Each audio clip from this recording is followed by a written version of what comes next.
నమస్కారం. N24 news వార్తలకు స్వాగతం. ముందుగా వార్తల్లోని ముఖ్యాంశాలు. భద్రాచలం శ్రీ సీతారామచంద్ర స్వామి వారి కళ్యాణ మహోత్సవానికి ఆలయం సర్వాంగ సుందరంగా సిద్ధమైంది. రేపు జరగనున్న శ్రీరామనవమి సందర్భంగా సీతారాముల కళ్యాణం కోసం దేవస్థానం, ప్రభుత్వం విస్తృత ఏర్పాట్లు పూర్తి చేశాయి. మిథిలా కళ్యాణ మండపంలో ఏర్పాట్లను మంత్రి తుమ్మల నాగేశ్వరరావు పరిశీలించి అధికారులకు సూచనలు చేశారు. భక్తులకు ఎలాంటి అసౌకర్యం కలగకుండా అన్ని చర్యలు తీసుకోవాలని తెలిపారు. రాష్ట్ర ప్రభుత్వం తరపున సీఎం రేవంత్ రెడ్డి ముత్యాల తలంబ్రాలు, పట్టు వస్త్రాలు సమర్పించనున్నారు. ఆలయ పునరాభివృద్ధి పనులకు 351 కోట్లతో తొలి దశ పనులు ప్రారంభం కానున్నాయి. మొత్తం 586 కోట్లతో మాస్టర్ ప్లాన్ అమలు చేస్తామని అధికారులు తెలిపారు. భక్తుల రద్దీ దృష్ట్యా ప్రత్యేక ఏర్పాట్లు చేశారు.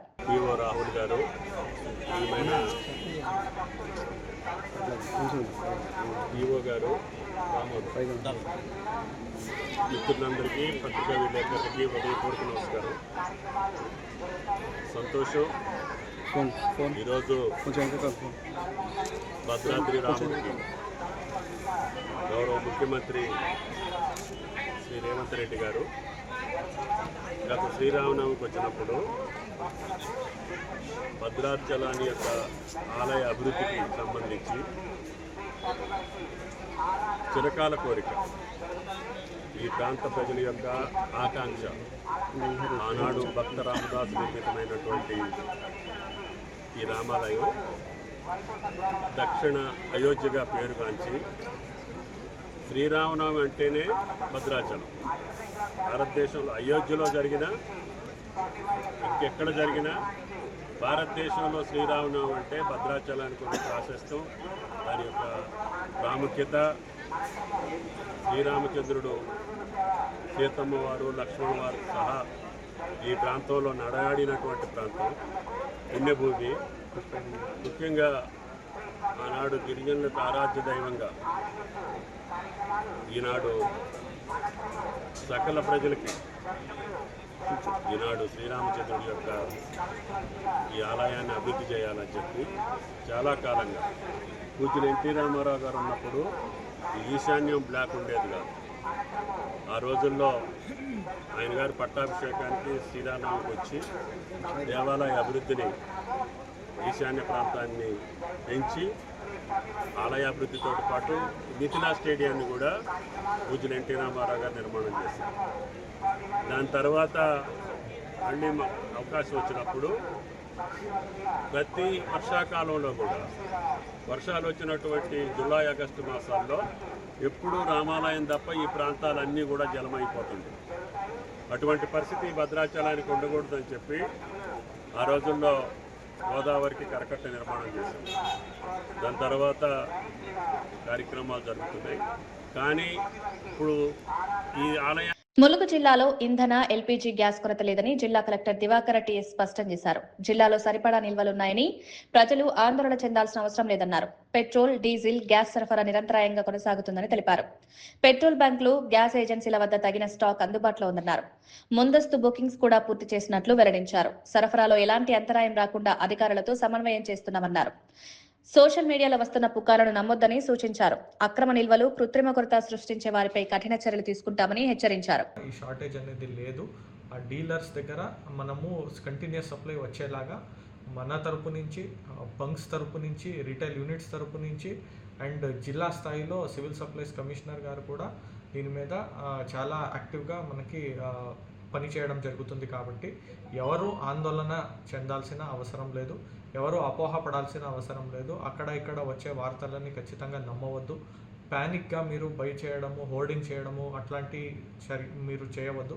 ఎందుకంటే ఆల్రెడీ దీన్ని ఎసెన్షియల్ సప్లైస్ యాక్ట్ కింద నోటిఫై చేయడం జరిగింది. కాబట్టి మనకి ఎవరైనా అనాథరైజ్డ్గా హోర్డింగ్ చేసుకుంటున్నారు వేరేది అనేది కంప్లైంట్స్ ఏమైనా వస్తే మనము చట్టరీత్యా చర్యలు తీసుకోవాల్సి ఉంటుంది. కొందరు తెలిసి తెలియక తప్పు చేస్తారు. దయచేసి అట్లాంటి రూమర్స్కి కానీ, అట్లాంటి అవాస్తవ ప్రచారాన్ని నమ్మి మీరు మోసపోవద్దని కోరుకుంటున్నాను. హోంగార్డుల అంశంపై మాజీ మంత్రి సబితా ఇంద్రారెడ్డి కాంగ్రెస్ ప్రభుత్వాన్ని ప్రశ్నించారు. ఎన్నికల ముందు హోంగార్డులను పర్మనెంట్ చేస్తామని హామీ ఇచ్చారని గుర్తు చేశారు. వారికి పెన్షన్, హెల్త్ కార్డులు ఇస్తామని చెప్పి ఇప్పటి వరకు అమలు చేయలేదని విమర్శించారు. హామీలిచ్చి మర్చిపోవడం సరైంది కాదన్నారు. వెంటనే ఇచ్చిన హామీలను అమలు చేయాలని డిమాండ్ చేశారు. హోంగార్డులు ఎన్నాళ్లుగానో న్యాయం కోసం ఎదురు చూస్తున్నారని తెలిపారు. ప్రభుత్వం స్పష్టమైన నిర్ణయం తీసుకోవాలని కోరారు. ఈ అంశం రాజకీయంగా చర్చకు దారితీసింది. అధ్యక్ష, అట్లాంటి సందర్భంలో కేసీఆర్ గారు ముఖ్యమంత్రి అయిన తర్వాత అధ్యక్ష 9,000 ఉన్న వాళ్ళ ఆనోర్యం గౌరవ వేతనాన్ని 27,000 చేశారు అధ్యక్ష. అట్లే ట్రాఫిక్ లో వాళ్ళు పనిచేస్తే వాళ్ళకి 30% అలవెన్స్ కూడా ఇవ్వడం జరిగింది అధ్యక్ష. మహిళా హోమ్ గార్డ్స్ కి కూడా మెటర్నిటీ లీవ్ కూడా ఇవ్వడం జరిగింది అధ్యక్ష కేసీఆర్ గారు ఉన్నప్పుడు. అన్నిటికన్నా ముఖ్యంగా వాళ్ళు డ్యూటీ చేస్తున్నప్పుడు చనిపోతే వాళ్ళకు 5 లక్షలు జీవిత బీమా, ఆ రోజు బీమా ఏర్పాటు చేసి 5 లక్షలు వాళ్ళ కుటుంబానికి ఇవ్వడమే కాకుండా ఆ రోజు ఖర్చులు కూడా కొంత 10,000 ఎంతో కొంత ఇచ్చి గౌరవించుకున్న సందర్భం ఉంది అధ్యక్ష. అధ్యక్ష ఒక 15,000 మంది హోంగార్డులు పనిచేస్తున్నారు అధ్యక్ష మన దగ్గర. ఈ 2 సంవత్సరాల్లో ఒక 60 మంది చనిపోయి ఉంటారు అధ్యక్ష. రోడ్డు ప్రమాదంలో అంటే ఏదైనా యాక్సిడెంట్ లో చనిపోయిన వాళ్ళకి మాత్రమే 5 లక్షలు ఇస్తున్నారు అధ్యక్ష. సహజ మరణం పొందిన వాళ్ళకి మాత్రము ఇవ్వట్లేదు, వాళ్ళకు కూడా ఇవ్వాలని. అదే కాకుండా ఎక్స్గ్రేష్ ఇవ్వడమే కాకుండా వాళ్ళ కుటుంబంలో ఒకరికి ఉద్యోగం ఇవ్వాలని, ఎందుకంటే చాలా ఇబ్బందులు ఎదుర్కొంటారు అధ్యక్ష. వాళ్ళకు హెల్త్ కార్డులు ఉండవు, వాళ్ళకు పెన్షన్ ఉండదు. ఇవన్నీ కూడా గతంలో ఎన్నికల కన్నా ముందు మాట్లాడుతున్నప్పుడు ఈ ప్రభుత్వం అధికారంలోకి వస్తే హోంగార్డులను పర్మనెంట్ చేస్తామన్నారు అధ్యక్ష. వాళ్ళ కుటుంబంలో వాళ్ళు చనిపోతే వాళ్ళ కుటుంబంలో ఒకరు ఉద్యోగం ఇస్తామన్నారు అధ్యక్ష. హెల్త్ కార్డులు ఇస్తామన్నారు, వీక్లీ ఆఫ్ ఇస్తామన్నారు అధ్యక్ష. దయచేసి 2 సంవత్సరాలు అయిపోయింది అధ్యక్ష. ఈ 2 సంవత్సరాలు 60 మంది చనిపోతే యాక్సిడెంట్ అయిన వాళ్ళకి 5 లక్షలు ఇవ్వడం తప్పిస్తే జీవో అయితే ఇచ్చారు అధ్యక్ష. సహజ మరణం పొందిన వాళ్ళకి 5 లక్షలు ఇస్తామని జీవో అయితే ఇచ్చున్నారు హోంగార్డులకి, కానీ దాన్ని ఇంప్లిమెంట్ చేయలేదు అధ్యక్ష. ఒక్కరికి కూడా 1 రూపాయి ఇప్పటి వరకు ఇవ్వలేదని ఈ ప్రభుత్వానికి గుర్తు చేస్తా ఉన్నా. 10 నెలలు అవుతుంది అధ్యక్ష జీవో ఇచ్చి. కాబట్టి వాళ్ళకు కూడా దాన్ని ఇంప్లిమెంట్ చేయాలని మనస్ఫూర్తిగా కోరుతా ఉన్నా అధ్యక్ష. ఎందుకంటే గతంలో ప్రతిపక్షంలో ఉన్నప్పుడు గౌరవ ముఖ్యమంత్రి గారు రవీంద్ర అనే హోంగార్డ్ చనిపోయినప్పుడు వాళ్ళ దగ్గరికి వెళ్ళి చెప్పున్నారు అధ్యక్ష, మా ప్రభుత్వం వస్తే ఖచ్చితంగా కుటుంబంలో ఎవరు చనిపోయినా, హోంగార్డ్ చనిపోయిన వాళ్ళ కుటుంబంలో కారుణ్య నియామకాలు జరుపుతామని చెప్పారు అధ్యక్ష. అది కలగానే మిగిలిపోయింది అధ్యక్ష.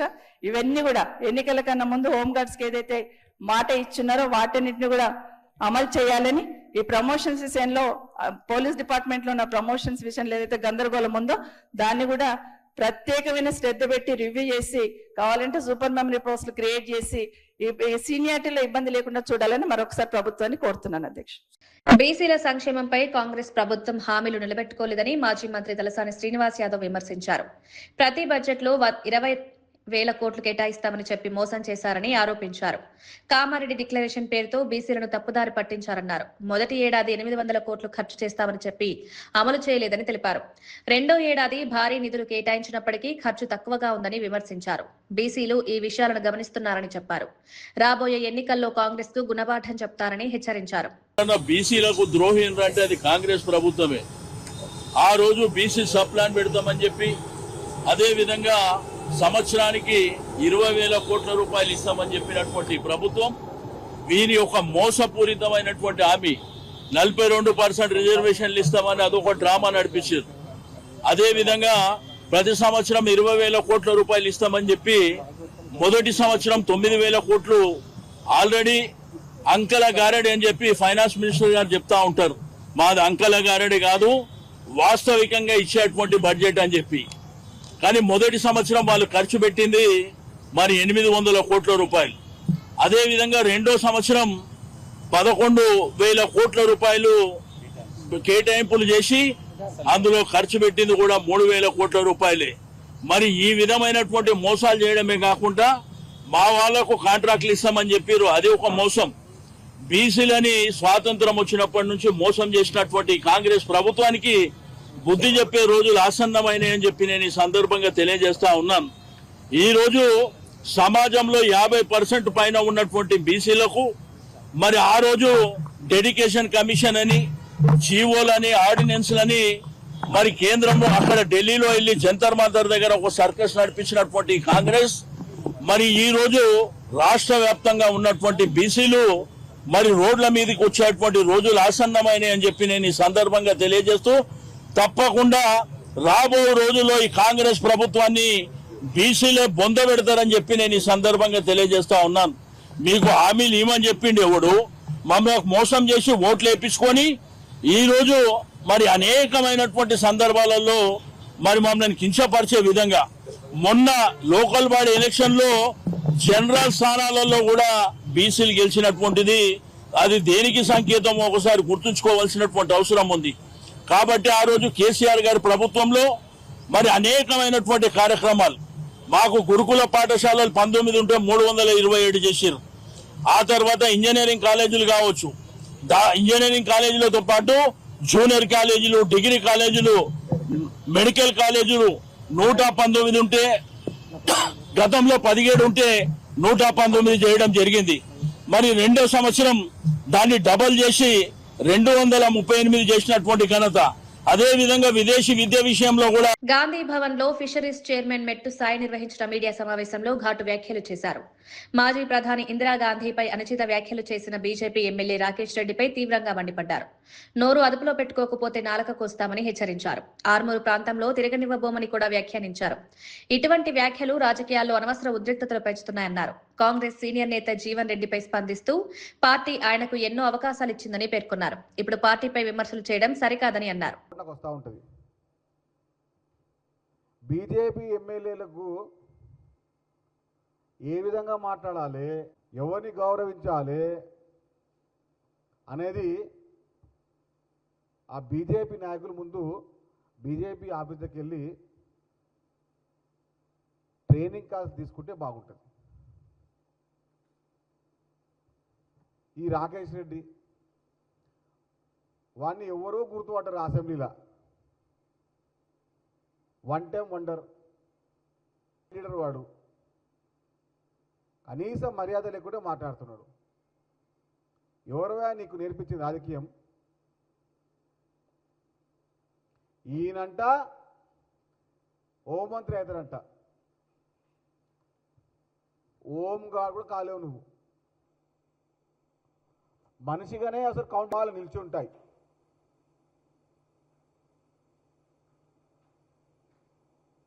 దుర్గా మాత అని చెప్పినాడు.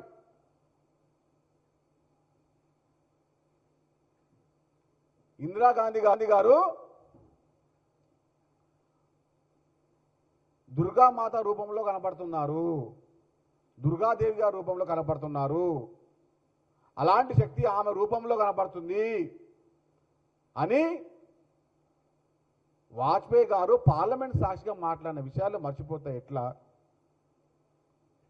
నీ స్థాయి ఏంది, నీ లెక్క ఏంది, నీ పత్రం ఏంది? నిజామాబాద్ జిల్లాలో కాదు, నీ ఆరుమూరు నియోజకవర్గంలో నీ పేరు కూడా తెలియని వాళ్ళు ఉన్నారు. నువ్వు వచ్చేసి బేకార్ మాటలు, బక్వాస్ మాటలు మాట్లాడుకుంటా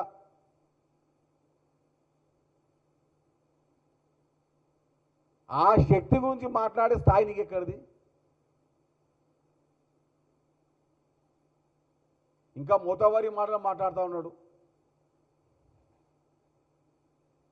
గాంజా తాగిండి వచ్చి కొడుకుడ ఎక్కడనో చిల్లరగా మాట్లాడుతూ ఉన్నాడు. ఫస్ట్ టెస్టింగ్ చేయించాలి రాకేష్ రెడ్డికి, ఆ గాంజా టెస్ట్ చేయించాలి. తాగి వస్తుండొచ్చు వాడికి అసెంబ్లీకి. నాకు పక్కా డౌటు, 100కు 100% రాకేష్ రెడ్డికి మతి ప్రవహించింది. స్థితిలో లేడు, గతిలో కూడా లేడు. అస్తమానం ఏది మాట్లాడు. అరే ఆరుమూరు నియోజకవర్గ అభివృద్ధి గురించి మాట్లాడు. పొద్దున్న లేవంగానే ఏదో ఒక బక్వాస్ మాటలు, చిల్లర పలుకులు, చిల్లర వ్యవహారాలు. టీపీసీసీ ప్రధాన కార్యదర్శి గజ్జల కాంతం గాంధీ భవన్ లో మీడియా సమావేశంలో నిర్వహించారు. హరీష్ రావు తన స్థాయి తెలుసుకుని మాట్లాడారని ఘాటుగా వ్యాఖ్యానించారు. సీఎం రేవంత్ రెడ్డిపై పోటీ చేసే ధైర్యం ఉంటే సిద్దిపేటలో కవితపై గెలవాలని సవాల్ విసిరారు. గత 10 ఏళ్లలో బీఆర్ఎస్ ప్రభుత్వం భారీగా అప్పులు చేసిందని విమర్శించారు. సుమారు 8 లక్షల కోట్ల అప్పు చేశారని ఆరోపించారు. కాంగ్రెస్ ప్రభుత్వం అభివృద్ధి దిశగా ముందుకు సాగుతోందని తెలిపారు. జీవన్ రెడ్డికి పార్టీ అన్ని అవకాశాలు ఇచ్చిందని పేర్కొన్నారు. అయినప్పటికీ ఆయన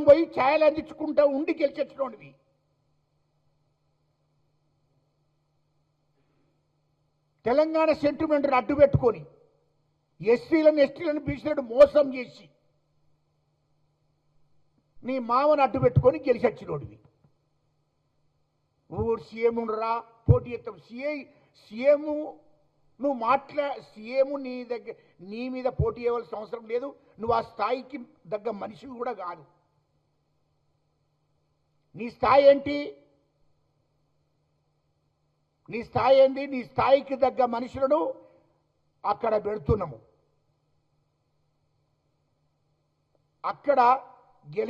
అక్కడ వస్తున్నారు. నీకు తగిన మిండలు వస్తున్నారు. ఆడికి నువ్వు తొందరపడకు. కాంగ్రెస్ పార్టీ తరఫున సరి అయిన మొగోనే వస్తాడు. నువ్వు తొందరపడకు. అదే సిద్దిపేటలో పుట్టి పెరిగినటువంటి వాడే నీకు పోటీలో ఉంటాడు. అదేవిధంగా మీ మరదలు కవిత గారు కూడా ఉంటాడు. దమ్ముంటే కవిత గారి మీద గెలిచిరా, అప్పుడు మాట్లాడు నువ్వు అసెంబ్లీలో. నెక్స్ట్ కవిత గారే నిలబడేది అక్కడ. కాబట్టి అక్కడ గెలిచిరా, అప్పుడు మాట్లాడు. నువ్వు ఇవాళ అసెంబ్లీలో అందరినీ తప్పుదో పట్టించే కార్యక్రమాలు, మీ కేటీఆర్ నువ్వు మీ అహంకార ధోరణి తెలంగాణ ప్రజలందరికీ కూడా తెలుసు. మిమ్మల్ని ఎవ్వరూ నమ్మే పరిస్థితులు లేరు. ఏమనంటే స్కీములు అమలు చేసిండ్రా. లుచ్చానా కొడుకులారా, మీ కేసీఆర్, కేటీఆర్, హరీష్ రావు మీరు 8 లక్షల కోట్ల అప్పు చేస్తే ఇప్పటి వరకు మా ముఖ్యమంత్రి రేవంత్ రెడ్డి గారు, మా కాంగ్రెస్ ప్రభుత్వం వచ్చినాక మీరు చేసిన అప్పే 3 లక్షల కోట్ల అప్పు తీర్చడం జరిగింది. మిత్తిలు కట్టుకుంటా, ఇంట్రెస్టులు కట్టుకుంటా 3 లక్షల కోట్ల అప్పు మా ప్రభుత్వం మీద భారం అయిపోయింది. మీరు చేసిన అప్పు అవిట్టి 2023 నుంచి 2000 ఇప్పుడు 25 వరకు